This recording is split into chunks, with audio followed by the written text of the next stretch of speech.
غزوتي أهل اللزم وشداد رسول الله وعلى آله وصحبه ومن نلتقي اليوم بابن العم نأخذ الربان الفيلسوف نجم السعيدي يتحدث معنا اليوم في موضوع جديد وحلقة جديدة، فيتفضل مشكورا. السلام عليكم ورحمة الله. وعليكم السلام. الله يمسيكم إن شاء الله بالخير. أنا عندي الليلة إن شاء الله الفقرة الثالثة من فقرات السقي والثبر، وعنوانها القاعدة، قاعدة السقي والثبر. قاعدة السقي والثبر تقول: وقت وقمر، ووقت عندما يقم القمر، وانزلاق القمر حسب أطواره في الأفق، وظهور القمر حسب أطواره من الأفق. أفصل. قلنا الوقت هو أقوى قوة من قوة الله سبحانه وتعالى. الوقت أقوى قوة من قوة الله سبحانه وتعالى. الوقت يدون عمر كل شيء، بدايته ونهايته في نفسه.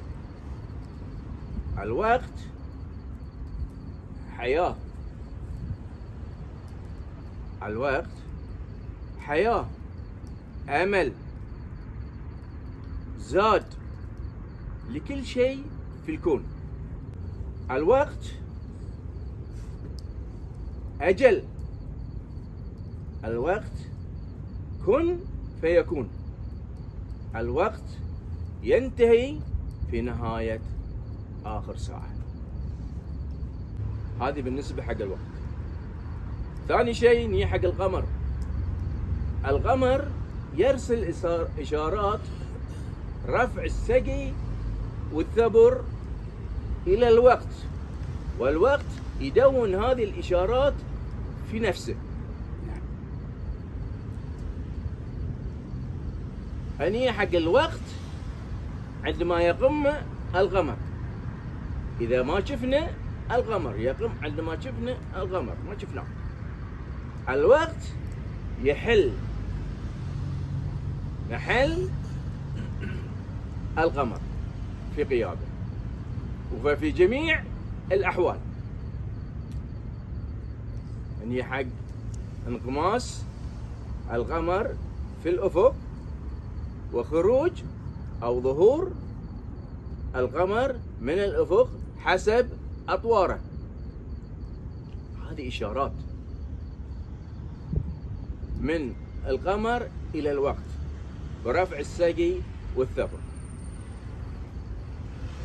وأنا بختم بالترابط ما بين يا ولد عمي وخل بالك عشان هذا شيء ديني، ما بين السقي والثبر وعدة شعبان وعدة رمضان.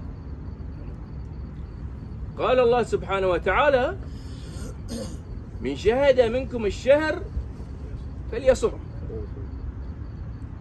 يشير الله سبحانه وتعالى إلى شنو؟ إلى الوقت والقمر.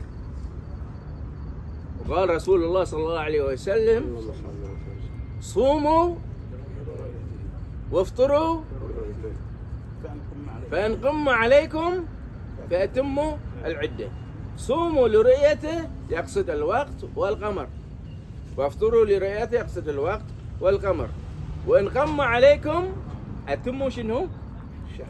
العدة. والعدة شنو هي؟ يوم، واليوم شنو؟ وقت. وهذه القمندة، فربطنا الوقت في عدة شعبان وعدة رمضان، ربطناه بوين؟ بالسقي، وربطناه بالثبر.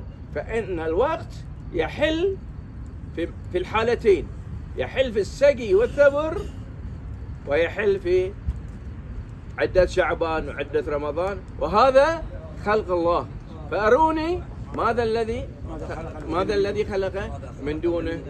تحياتي وشكرا لاستماعكم والكلام للعميد. تفضل. والله احنا نشكرك على هذه الكلمات ومعلومات جديدة بالنسبة لنا، قديمة في الأصل تعلمناها ونسيناها، ومعلوماتك الآن تجدد لنا الفكر من جديد.